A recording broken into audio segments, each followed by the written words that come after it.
بسم اللہ الرحمن الرحیم۔ کسی نے حضور اکرم صلی اللہ علیہ وآلہ وسلم سے پوچھا، اگر بیوی خواب میں ہم بستری کرتے ہوئے خود کو دیکھے تو اس پر نبی اکرم صلی اللہ علیہ وآلہ وسلم نے اسے کیا جواب دیا؟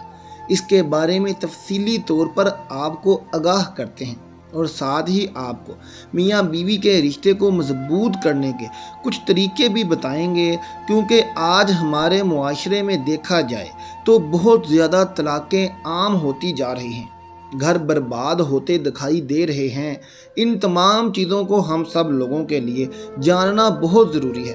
محترم ناظرین، حضرت سلیم فرماتی ہیں کہ میں حضور اکرم صلی اللہ علیہ وآلہ وسلم کی زوجہ محترمہ حضرت سلمہ کی پڑوسن تھی۔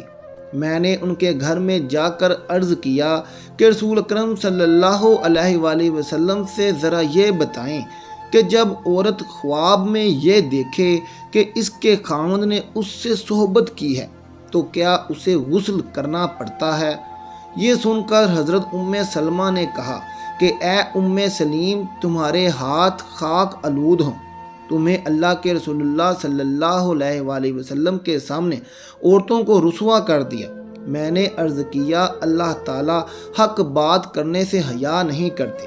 ہمیں جب مسئلے میں مشکل پیش آئے تو اسے نبی اکرم صلی اللہ علیہ وآلہ وسلم سے پوچھ لینا چاہیے، اس سے بہتر ہے کہ ہم ایسے ہی اندھیرے میں رہیں۔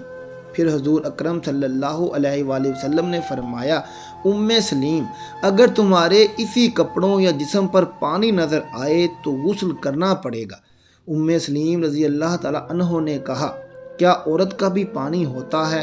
حضور اکرم صلی اللہ علیہ وآلہ وسلم نے فرمایا، تو پھر بچہ ماں کے کیسے مشابہ ہو جاتا ہے؟ عورتیں مزاج اور طبیعت میں مردوں جیسی ہی ہیں۔ محترم ناظرین، خواب میں ہم بستری کرنے کی تعبیر کیا ہوگی؟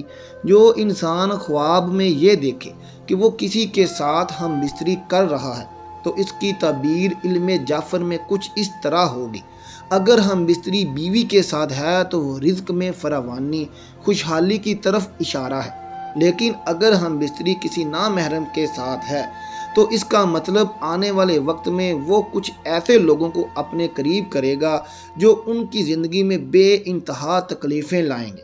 تو اس کو چاہیے کہ وہ ہر کسی کو اپنے قریب نہ رکھے، بھروسہ کرنے میں جلد بازی نہ کرے، اور اگر خواب میں وہ کسی ایسے رشتے کے ساتھ ہم بستری کر رہا ہے جس کی تعظیم واجب ہے، جیسا کہ ماں، دادی، نانی، تو اس کی تعبیر یہ ہوگی کہ آنے والے وقت میں یہ اپنے کچھ ایسے فیصلے کرے گا جس کی وجہ سے اس کی خود کی عزت کم ہوگی اور مالی حوالے سے بے انتہا نقصان دیکھے گا۔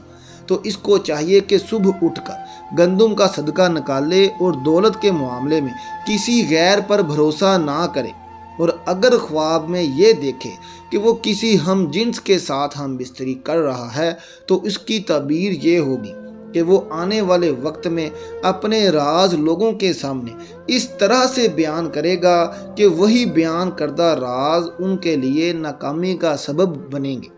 اگر کوئی انسان خواب میں یہ دیکھے کہ وہ کسی بچے کے ساتھ ہم بستری کر رہا ہے تو اس کی تعبیر یہ ہوگی کہ آنے والے وقت میں یہ کم علمی اور نادانی سے فیصلے کرے گا اور جلد باز ہو کے اپنا ہی برا چاہے گا۔ یاد رہے، ہر الہامی خواب دیکھنے والے کے لیے صحیح فیصلے کی راہ ہوتی ہے۔ ناظرین، یہ مسئلہ ہم سبھی کے لیے ایک اہمیت رکھتا ہے۔ اس بارے میں ہم سبھی لوگوں کو جاننا بھی بہت ضروری ہے اور اس پر عمل کرنا بھی ہے، کیونکہ دین اسلام میں غسل کا حکم دیا گیا ہے اور صفائی کو کافی زیادہ اہمیت دی گئی ہے۔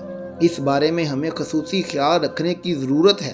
خواب میں شوہر کا اپنی بیوی کے ساتھ پیش قدمی اس بات کا ثبوت ہے کہ وہ اس سے دل کی گہرائیوں سے محبت کرتا ہے اور اسے ہر وقت لاڈ پیار کرنا چاہتا ہے اور اس کی تمام ضروریات کو پورا کرنا چاہتا ہے، اور خدا بہتر جانتا ہے۔ ناظرین، اگر کوئی شادی شدہ عورت خواب میں یہ دیکھے کہ اس کا شوہر سفر کے دوران اس کے ساتھ چھیڑ چھاڑ کر رہا ہے تو خواب اسے بتاتا ہے کہ وہ جلد واپس آئے گا، کیونکہ وہ اسے یاد کرتا ہے۔ خواب ان کی موجودہ زندگی کے ساتھ جوڑنے کے اطمینان کی بھی ترجمانی کرتا ہے۔ محترم ناظرین، یہ کسی بھی صورت میں ممکن نہیں کہ آپ کی بیوی یا شوہر آپ کی خاطر مکمل طور پر تبدیل ہو جائیں۔ ہر انسان کی کچھ عادات ہوتی ہیں اور انہیں تبدیل کرنا آسان نہیں ہوتا۔ اگر آپ اپنے جیون ساتھی سے ایسی کوئی امید لگا کر بیٹھے ہیں تو فوری طور پر اپنی اس امید کو بدل لیں، ورنہ کافی مسائل پیدا ہو سکتے ہیں۔ شک کرنا بھی گھروں کو برباد کر دیتا ہے۔ بلا وجہ شک کی وجہ سے بھی کئی گھر برباد ہو گئے ہیں۔ لہٰذا آپ کو اس عادت کو دور کرنا ہے اور اس سے خود کو دور رکھنا ہے، ورنہ رشتہ نبھانے میں بھی آپ کو مشکلات کا سامنا رہے گا۔ ہر مرد کی خواہش ہوتی ہے کہ اس کی بیوی اس کے والدین اور بہن بھائیوں کو وقت دے، اور اسی طرح عورت بھی چاہتی ہے کہ اس کا شوہر اس کے گھر والوں کی عزت کرے۔ لیکن اگر دونوں میں سے کسی ایک نے بھی کسی ایک دوسرے کی عزت نہ کی تو پھر مسئلے پیدا ہو جاتے ہیں، مسائل جنم لینا شروع ہو جاتے ہیں۔ ہر انسان کا ماضی اچھا اور برا ہوتا ہے، لیکن اس کا مطلب یہ نہیں کہ آپ اپنے جیون ساتھی کے ساتھ برا سلوک کر دینا شروع کر دیں، کیونکہ اس طرح مسائل پیدا ہونا یقینی ہو جاتے ہیں۔ ناظرین، قرآن کریم میں یہ حکم دیا گیا ہے، عورتوں کے ساتھ اچھی طرح زندگی بسر کرو، اور حدیث میں نبی کریم صلی اللہ علیہ وآلہ وسلم کا ارشاد گرامی ہے، تم میں سے بہتر وہ ہے جو اپنے گھر والوں کے لیے بہتر ہے، اور میں اپنے گھر والوں کے لیے بہتر ہوں۔ اس سے معلوم ہوا کہ بیویوں کے ساتھ حسن سلوک اور ان کے ساتھ خوش اسلوبی سے پیش آنا قرآن و سنت کے احکامات میں شامل ہے۔ حسن سلوک اور حسن اخلاق کی اہمیت اور قیامت کے دن اعمال کے ترازو میں اس کے وزنی ہونے سے متعلق ترمذی شریف میں مندرجہ ذیل حدیث موجود ہے۔ حضرت ابو الدرداء رضی اللہ تعالیٰ عنہ سے روایت ہے، رسول اللہ صلی اللہ علیہ وآلہ وسلم سے نقل فرماتے ہیں کہ آپ نے ارشاد فرمایا، قیامت کے دن مومن کی میزان عمل میں سب سے زیادہ وزنی اور بھاری چیز جو رکھی جائے گی وہ اس کے اچھے اخلاق ہوں گے۔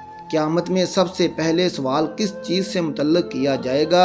اس بارے میں مختلف احادیث میں علماء کرام نے یہ بات بتائی ہے اور یہ رائے دی ہے کہ حقوق اللہ میں سب سے پہلے نماز کا سوال کیا جائے گا، حقوق العباد میں سب سے پہلے فیصلہ خون نہ حق کا کیا جائے گا، اور معاشرت کے باب میں میاں بیوی کا ایک دوسرے کے ساتھ سلوک سے متعلق سوال ہوگا۔ اللہ تعالی ہم سب کو اپنی بیویوں کے ساتھ حسن سلوک کرنے کی توفیق عطا فرمائے، اور ہم سب کو اچھے اخلاق والا بنائے، اور ہم سب کو عمل نیک کی توفیق عطا فرمائے۔